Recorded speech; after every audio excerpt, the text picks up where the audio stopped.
Republican rep.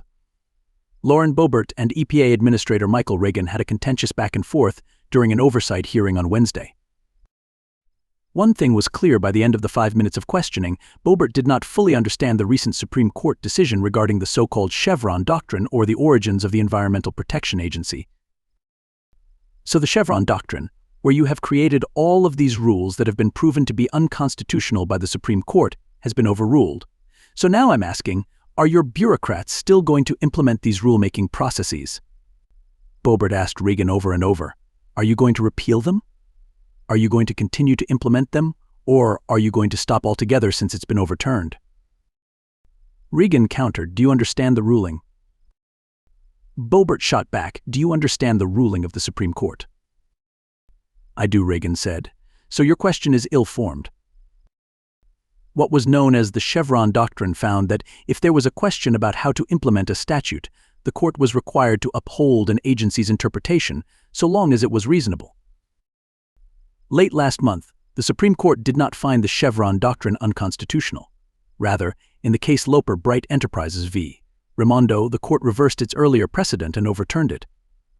Chief Justice John Roberts, writing for the majority, said it is the responsibility of the court to decide whether the law means what the agency says. Regan told Boebert, we're going to adhere to the Supreme Court and continue to do our work in accordance to the Supreme Court, even as Boebert continued to insist incorrectly that the EPA's existing rules are unconstitutional. The Supreme Court didn't tell us to repeal anything, Regan explained. Chief Justice Roberts made clear that was the case in his ruling.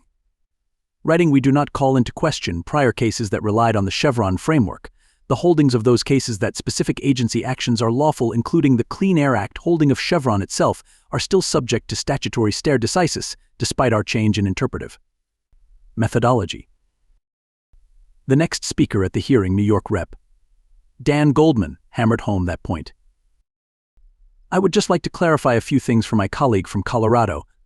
The Loper Bright ruling, as you know, said that the courts should not defer to agency rulemaking if a statute is ambiguous, and instead the courts get to determine whether or not what the statute means.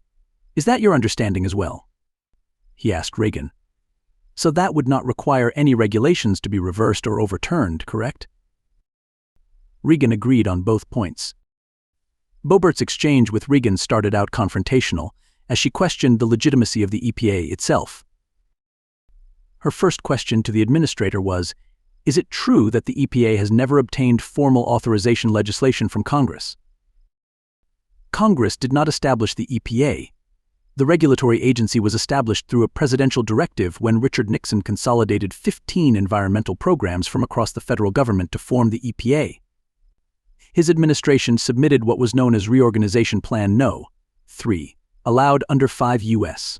Code Chapter 9, to Congress on July 9, 1970.